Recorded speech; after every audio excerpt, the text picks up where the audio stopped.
The Manhattan skyline pierced the rain-laden clouds, its lights blurred by the deluge. Alexander Parker stood at his office window on the 47th floor, watching the city transform into a watercolor painting. The quarterly board meeting had dragged on for hours, filled with profit projections and expansion plans. Yet something felt hollow in his chest, an emptiness that no amount of success seemed to fill. "Mr. Parker, your car is waiting," his assistant's voice crackled through the intercom. "Tell James I'll walk tonight," he replied, surprising himself with the decision. The rain had soaked through his $1,000 suit within minutes, but Alex welcomed the discomfort. It felt real, unlike the artificial warmth of his corporate success. He turned down unfamiliar streets, away from the polished facades of Wall Street. The neon signs of small bodegas and late-night diners cast colorful reflections in the puddles. That's when he saw her, a figure huddled in a doorway, wrapped in what looked like an old army surplus blanket. Something about her stillness caught his attention. Most of the city's homeless moved, shifted, asked for help. She just sat there, as if trying to disappear. Alex found himself slowing down, then stopping completely. "Are you all right?" he asked, his voice barely audible above the rain. She didn't respond, didn't even look up. He was about to move on when a truck splashed by, its headlights illuminating her face for just a moment. The recognition hit him like a physical blow. "Liz," he whispered, more to himself than to her. Her head snapped up, eyes wide with a mixture of fear and recognition. Those eyes. He'd know them anywhere, even after 15 years. Elizabeth Thompson, the girl who'd tutored him through advanced chemistry. The one who'd made him laugh during his parents' divorce. The one who'd disappeared without a trace after graduation. "You're wrong," she said, her voice hoarse from disuse. "I'm not who you think I am." But Alex knew better. He could never forget those eyes. "Let me help you," he said, kneeling down despite the water seeping through his pants. "I don't need your charity," she spat, but her voice trembled. A police siren wailed in the distance, making her flinch. "It's not charity, Liz. It's a friend recognizing a friend." She laughed, a hollow sound that seemed to echo off the wet buildings. Friends? That was a lifetime ago, Alex. Different people. Different world. He noticed her shivering, the thin blanket doing little against the cold rain. "At least let me buy you a coffee. That diner over there. Warm, dry, no strings attached." She hesitated, years of street-learned suspicion warring with desperate need. "Why?" she finally asked. "Why would you even care?" Alex thought about the empty penthouse waiting for him, the meaningless meetings, the hollow victories. "Because 15 years ago, you were the only person who saw me as more than just a true." Suddenly, "Alex, yeah, thank you for seeing me." He understood what she meant, for seeing beyond the dirt and desperation, for seeing the person she used to be, and maybe could be again. "That's what friends are for," he replied simply. As they drove through the glittering city streets, Alex glanced at Liz. She had fallen asleep, her face finally peaceful. He made a silent promise, not just to help her, but to prove that second chances were possible, even in a city that rarely offered them, even to those who had given up hoping for them. The night stretched on, full of possibility and fear, hope and uncertainty. But for the first time in years, both Alex and Liz felt something shift inside them. A small spark of change, ignited by a chance encounter in the rain. The Roosevelt Hotel stood like a testament to old New York grandeur, its golden revolving doors spinning with purpose.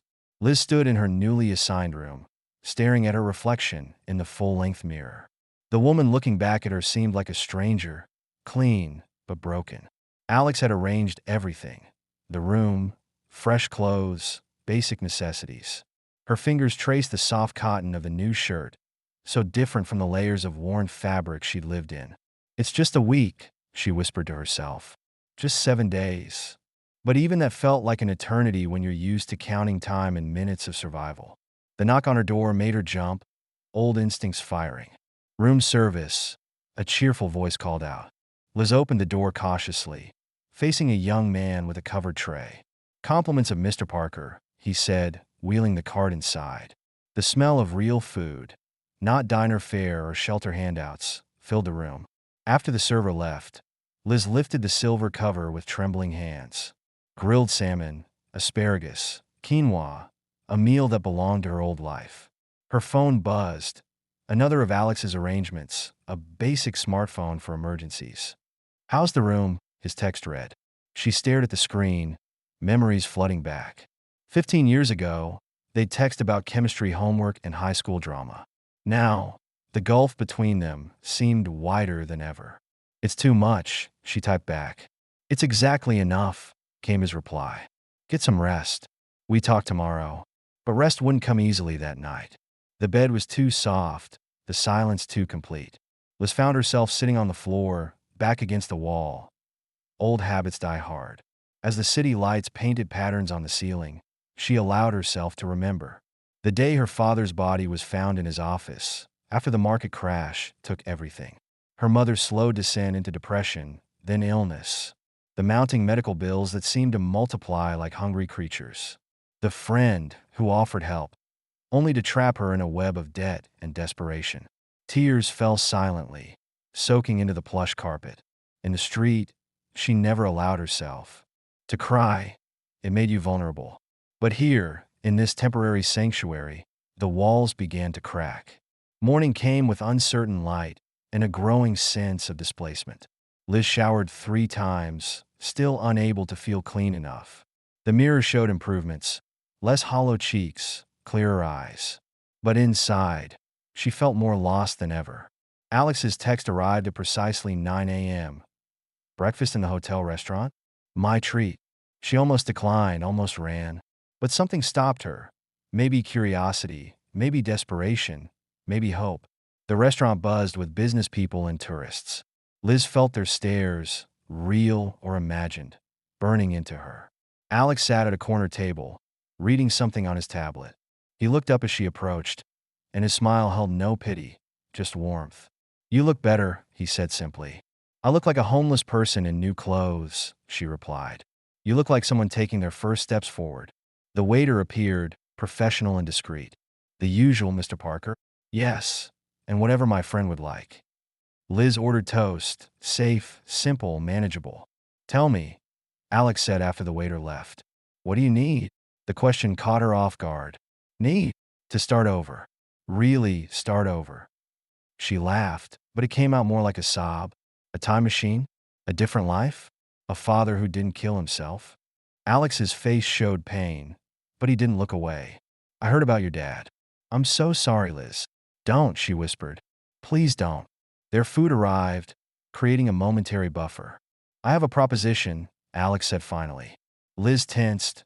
She'd heard those words before, never with good results. "I know people," he continued. "People who can help. I don't need charity counselors or social workers.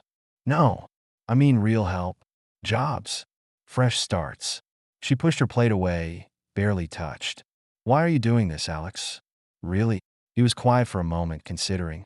"Remember junior year? When my parents were divorcing?" She nodded. How could she forget? "You found me behind the gym, having a panic attack. You were hyperventilating," she recalled softly. "Everyone else walked by. But you sat with me. It wasn't a big deal. It was to me. You showed me kindness when I needed it most." Liz felt tears threatening again. "That was different. We were kids. The principle is the same. Sometimes we all need someone to sit with us in the dark." A busboy cleared their plates, the clatter of dishes sharp in the morning quiet. "I can't repay you," Liz said finally. "I'm not asking you to. I might fail. Then we'll try again. I might run. That's your choice. But I'll still be here." The sunlight streamed through the restaurant's windows, catching dust motes in its beam. Liz watched them dance, remembering how she used to believe in light. "One condition," she said at last. "Name it. No handouts. If I do this, I work for everything." Alex smiled, and for a moment, she saw the boy she once knew. "Deal. We start today." "With what?" "With whatever you're ready for." As they left the restaurant, Liz felt something she hadn't in years. Not hope. She wasn't ready for that yet. But possibility. A small crack in the walls she'd built around herself. A tiny voice whispering that maybe, just maybe, she deserved this chance. Outside, New York continued its relentless pace. But inside the Roosevelt Hotel, time seemed to slow, giving space for healing, for change, for the first tentative steps toward redemption. Even if those steps felt more like falling forward than walking. Morning light filtered through the windows of Alex's downtown office, casting long shadows across the polished floor. Liz sat nervously in the reception area, wearing a navy blazer Alex had bought her. The outfit felt like a costume, but she was trying for him, for herself, for this fragile chance. Victor Chun, Alex's college friend and owner of a successful tech startup, emerged from his office with a warm smile. "So you're the Liz Thompson I've heard about," he said, extending his hand. She took it hesitantly, remembering how to shake hands properly, firm but not too firm. "Alex tells me you're good with details," Victor continued, leading her inside. The office was modern but comfortable, with walls of glass overlooking the city. "I used to be," Liz replied softly. "A lifetime ago." Victor's eyes held no judgment, only quiet understanding. "We all have our lifetime ago stories," he said. "What matters is the story we're writing now." He showed her to a desk, simple, clean, with a new computer waiting. "Reception work isn't glamorous," he explained, "but it's the backbone of any business." Liz ran her fingers along the desk's smooth surface, afraid to believe this was real. "I don't know if I can." "You can," Victor interrupted gently. "And we'll help you learn what you don't know." Sarah, the office manager, appeared with a kind smile and a stack of training materials. "Ready to start?" she asked. Liz looked at the woman's encouraging face, then back at her new desk. For the first time in years, she felt something like purpose stirring inside her. "Yes," she whispered. "I'm ready."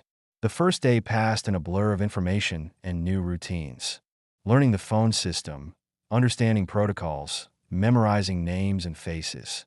Her hands shook every time the phone rang, but she forced herself to answer. "Good morning, Chin Technologies. How may I direct your call?" Each successful interaction felt like a small victory.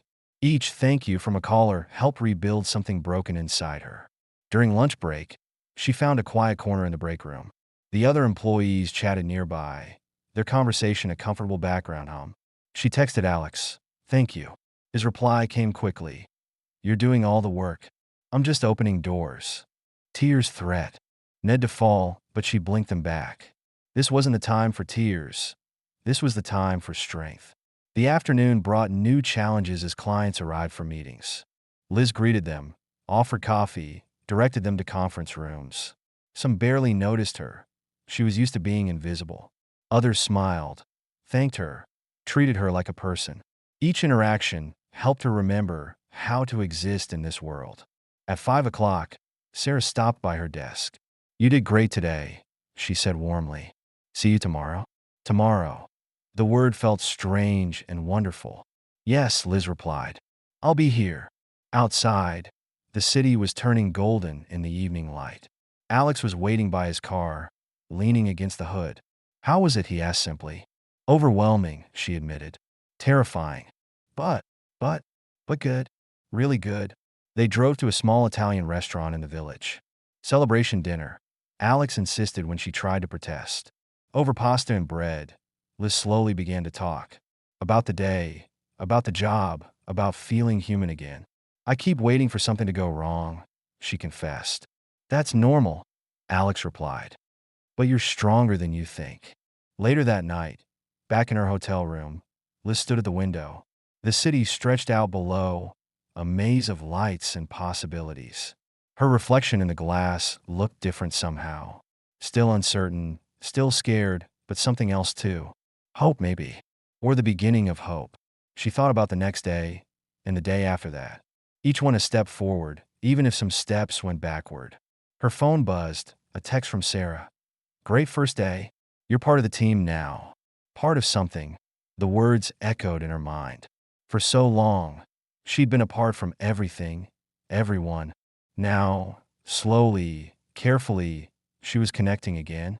The night grew deeper, but sleep came easier than before. Dreams replaced nightmares, if only for one night. And in the morning, she would return to her desk, to her job, to people who saw her, to a future taking shape. It wasn't perfect. Nothing ever is. But it was a beginning, and sometimes that's enough. A seed of hope, planted in fertile ground, waiting to grow, one day at a time. The autumn rain pelted against the windows of Victor's office building, creating a rhythmic backdrop to another workday. Liz had settled into a routine over the past month, finding comfort in the predictability of office life. Her desk had acquired personal touches, a small plant from Sarah, a calendar with inspirational quotes. The phone system no longer intimidated her, and client names came easily to her lips. Small victories, but they felt monumental after years of having nothing to call her own. That morning, however, brought the first ripples of disruption to her carefully constructed peace. Caroline Matthews, Alex's ex-girlfriend and prominent social media influencer, swept through the OFFI. "Had I'm a liability to everyone around me." "You're not a liability. You're a person who deserves a chance. Look at your phone," she said tiredly. "Read the comments. See what they're saying about you." He stepped closer, shielding her from the rain. "I don't care what they say. I care about you." "Well, you shouldn't. I told you this would happen." Thunder rolled overhead, nature's punctuation to their drama. "Come home with me," Alex said suddenly. "I have a guest house. Private, secure. So you can hide me away? Your dirty little secret. So I can protect you while we fight this together." The rain soaked through her clothes, but she barely noticed. "There is no we, Alex. There never was. This was a fantasy." "It's not fantasy, it's hope. And I'm not giving up on it." A car horn blared nearby, making her jump. The street was filling with reporters, drawn by Caroline's social media breadcrumbs. "Ms. Thompson, is it true you were involved in drug trafficking?" "Mr. Parker, comment on your relationship with Ms. Thompson?" Cameras flashed, questions overlapped, creating a wall of noise. Alex's hand found hers, warm and steady in the chaos. "Trust me," he whispered. "One more time." And despite everything screaming at her to run, she did. They made it to his car, ducking past the growing media circus. James, his driver, navigated skillfully through the rain-slicked streets. Liz sat in silence, watching her carefully constructed new life crumble. Her phone buzzed continuously, news alerts, social media notifications. Someone had dug up her father's suicide, her mother's death. Old mugshots from her darkest days surfaced online. "It's all happening again," she whispered, more to herself than Alex. "No, it's not," he replied firmly. "This time you're not alone." The car turned into a private driveway in the Upper East Side. Alex's townhouse stood elegant and imposing, a fortress of old money. The guest house sat behind it, smaller but equally beautiful. "Home sweet home," Alex said softly, leading her inside. The space was warm, inviting, nothing like the sterile hotel room. "Stay," he said, "just until this dies down." Liz stood in the center of the room, dripping rain onto expensive hardwood. "Why didn't you run?" she asked suddenly. "When Caroline exposed me?" Alex's expression softened with something that looked dangerously like love. "Because running is what everyone else did. I'm choosing to stay." Later that night, after Alex had gone to the main house, Liz sat alone. Her phone showed hundreds of missed calls, thousands of social media mentions. Caroline's original post had gone viral, spawning countless think pieces and debates. From rags to redemption, America's latest social experiment. The dark side of second chances. Parker's risky gamble. Wall Street meets Wallflower. A modern Pygmalion story. Each headline felt like another nail in the coffin of her hopes. Yet somehow Ting in Alex's guest house, she felt strangely protected. Not because of the building's security or its exclusive address, but because someone had finally chosen to stand beside her in the storm. The rain continued through the night, washing the city clean. Tomorrow would bring new challenges, new battles to fight. But for now, in this moment, she allowed herself to believe. In second chances, in friendship, in the possibility of redemption. Even if the whole world seemed determined to deny her all three. The morning sun cast long shadows through the guest house windows, painting patterns on Liz's worn notebook. She'd started journaling again, a habit from her therapy sessions, trying to make sense of the chaos. "Day 37 of my new life," she wrote, then paused, pen hovering over the page. Was it still her new life when the old one kept crashing through every barrier she built?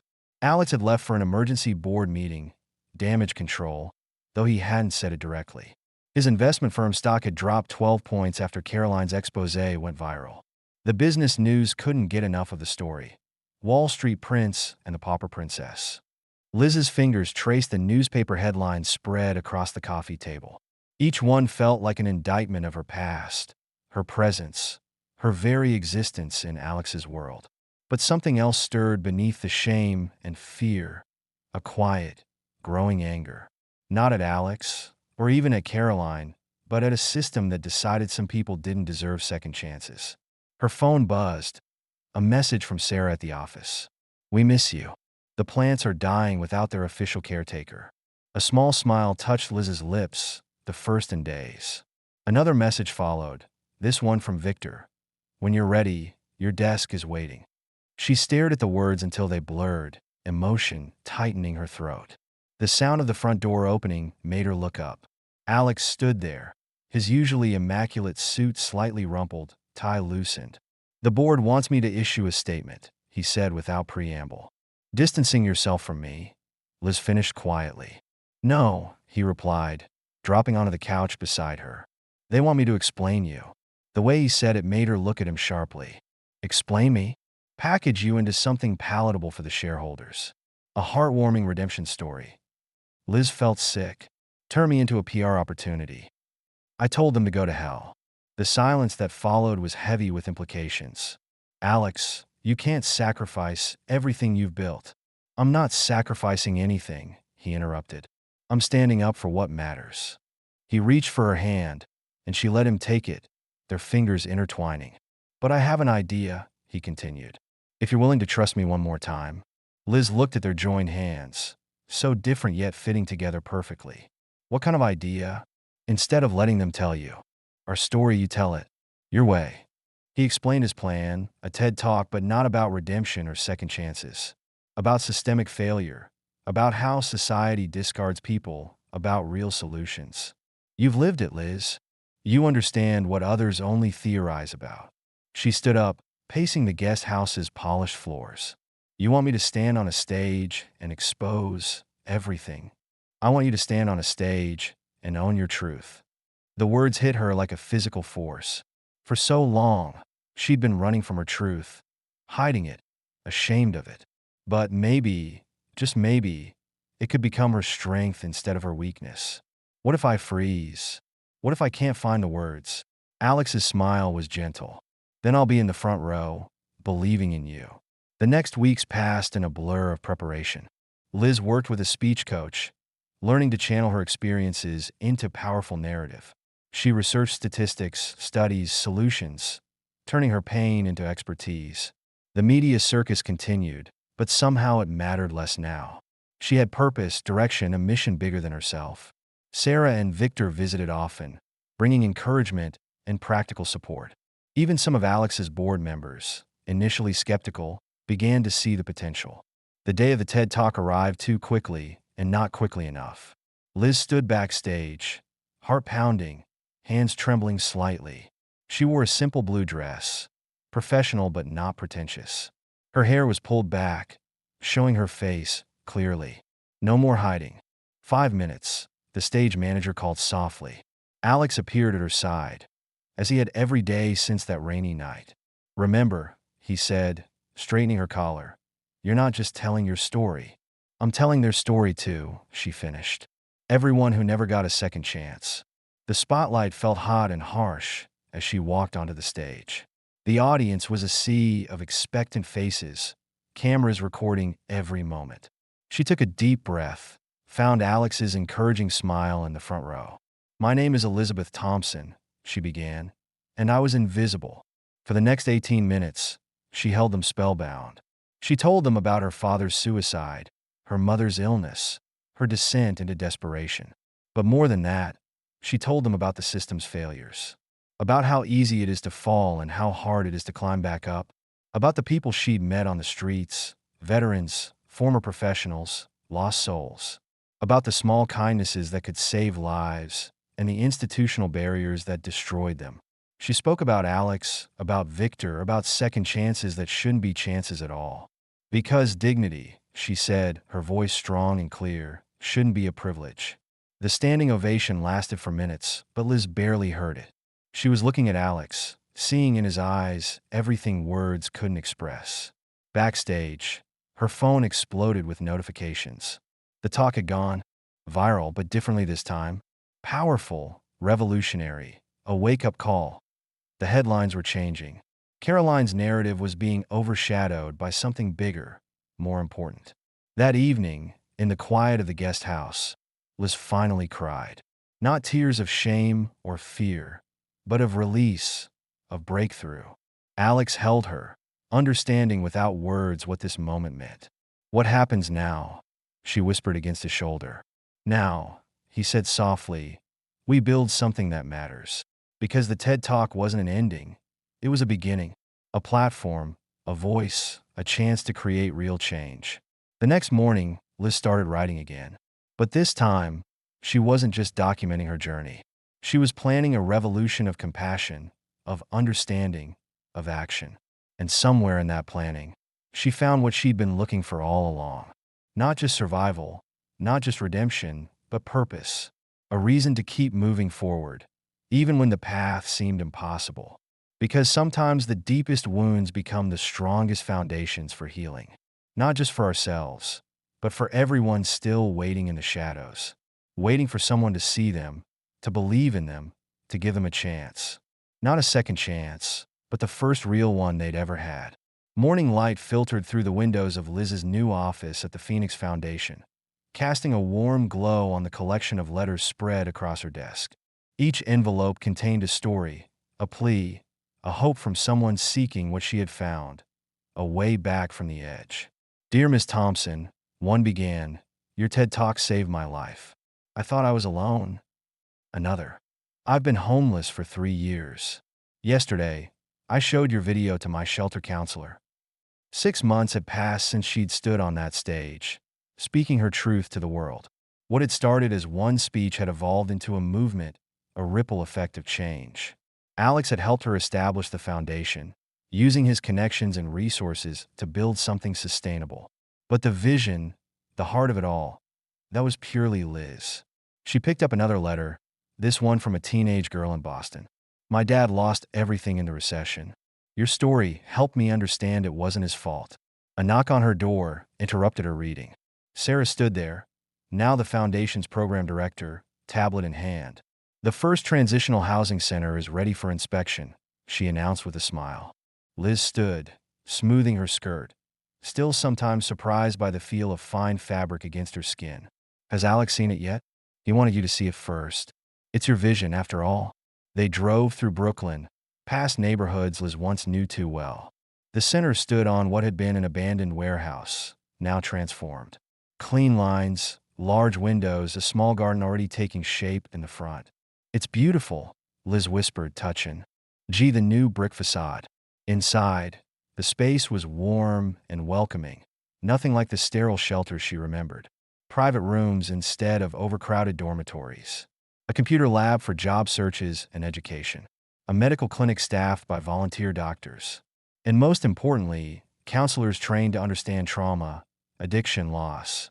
"We already have 20 applications," Sarah said, consulting her tablet. "From various backgrounds. Veterans, domestic violence survivors, former professionals." Liz nodded, remembering faces from her own past. "When can they move in?" "Next week if you approve everything today." They toured every floor, checking details, making notes. Each room represented a chance, not charity, but opportunity. The kind of chance Liz wished she'd had during her darkest days. Back in her office that evening, she found Alex waiting. He stood by the window, watching the city lights emerge. "Sarah told me you approved the center," he said, turning to face her. "It's perfect. Everything we planned and more." He crossed the room, pulling her into a gentle embrace. "You did this, Liz. This is your legacy." She shook her head against his chest. "We did this. I couldn't have." "Stop," he interrupted softly. "Take the credit you deserve." She pulled back slightly, studying his face. "The board meeting today, How did it go? Alex's smile widened. They've approved full funding for the next 3 centers. Liz felt her breath catch. All three. All three. Plus additional support for the job training programs. Tears threatened. But these were tears of joy, still something she was getting used to. I never thought. She began. That's the problem, Alex said gently. You never thought you could do this much good. He led her to the window, gesturing at the city spread below them. Look out there. Every light represents a story, a struggle, a possibility. Liz watched the urban landscape shimmer in the gathering dusk. We can't save everyone, she whispered. No, Alex agreed. But we can build bridges, create paths, open doors. His hand found hers, fingers intertwining naturally now. Speaking of doors, he said, his tone shifting slightly. Yes, the guest house is getting a bit lonely. Liz turned to face him, heart suddenly racing. Alex, move in. Not to the guest house, to the main house. With me. The words hung between them, heavy with meaning and possibility. People will talk, she said, but her objection lacked conviction. People already talk. Let them. We know our truth. And they did. A truth forged through pain and perseverance. Through rainy nights and viral scandals. Through board meetings and therapy sessions. Through every small victory and setback that had brought them here. Yes, Liz whispered, surprising herself with the simplicity of her answer. Alex's smile could have lit up the darkening city. Later that night, in the quiet of the guest house, Liz packed her belongings. Not many. She still lived simply, despite her changed circumstances. Her journal caught her eye, and she opened it to a recent entry. Sometimes the greatest act of courage is allowing yourself to be loved. Tomorrow, she would welcome the first residents to the Phoenix Center. Tomorrow, she would move into Alex's home, their home. Tomorrow, she would continue building bridges for others to cross. But tonight, in this moment, she simply allowed herself to feel joy. Pure, unfiltered, unexpected joy. The kind that comes from knowing you've not only survived, you've found purpose, you've found love, you've found home, and somehow, impossibly, you've become the person you never dared to dream you could be. Not despite your scars, but because of them. Not by forgetting your past, but by transforming it into wisdom, into hope, into light for others still finding their way through the darkness. 1 year to the day since that rainy night in Manhattan, Liz stood at the podium of the Phoenix Foundation's annual gala. The grand ballroom of the Plaza Hotel glittered with New York's elite. But tonight they weren't just writing checks. They were listening to stories of transformation, of lives rebuilt from the ashes. When I started this journey, Liz began, her voice steady and sure, I thought I was alone. The crowd fell silent, even the waiters pausing in their rounds. But I've learned that none of us are truly alone. We just forget how to connect. In the front row, Alex watched her with quiet pride, their journey together written in his smile. Beside him sat Victor and Sarah, their unwavering support now a cornerstone of Liz's life. Even Rachel, Alex's sister, was there, her initial skepticism transformed into fierce advocacy. The Phoenix Foundation isn't just about second chances, Liz continued. It's about recognizing that every human being has inherent worth. Screens behind her showed images of their achievements over the past year. 3 centers operating at full capacity. 250 people successfully reintegrated into workforce. Partnerships with major corporations for job training programs. A revolutionary mental health support system. But more than statistics, they showed faces, stories of hope realized. Today, I'm proud to announce our newest initiative, Liz said, her eyes bright with purpose. The Phoenix Scholarship Fund, providing education opportunities for those society too often overlooks. The announcement was met with thunderous applause. Caroline Matthews, seated near the back, stood and clapped with genuine enthusiasm. Time and understanding had transformed even their relationship from adversary to ally. Our first 50 scholarships, Liz revealed, will go to children of homeless parents. Because breaking the cycle requires more than temporary solutions. It requires investment in futures we may never see. REA. Liz. After the speech, As guests mingled and pledges were made, Alex found her. "Ready for part two?" he asked, taking her hand. Liz nodded, feeling the weight of the moment. They slipped away from the gala into a waiting car. The drive was familiar now, through Brooklyn's changing streets, to the place where everything had started to shift. Joe's all-night diner looked exactly the same, its neon sign buzzing in the dark. They took the same booth from that first night, when Liz was broken and Alex was searching. The same waitress served them coffee, recognition and approval in her aged eyes. "I remember you too," she said, pouring their cups. "The night of the big storm." Liz smiled, reaching for Alex's hand across the table. "That storm changed everything," she said softly. Alex squeezed her fingers, then reached into his pocket. "Speaking of change," he said, placing a small velvet box on the table. Liz's heart stopped, then raced ahead. "Alex, I wanted to do this here," he said quietly, "where our story really began. Because that night in the rain, I found more than an old friend. I found my purpose, my partner, my future." He opened the box, revealing a simple but elegant diamond ring. "Elizabeth Thompson, will you marry me?" The diner's fluorescent lights caught in the diamond's facets, casting small rainbows across their joined hands, just like the rain had caught the street lights that first night.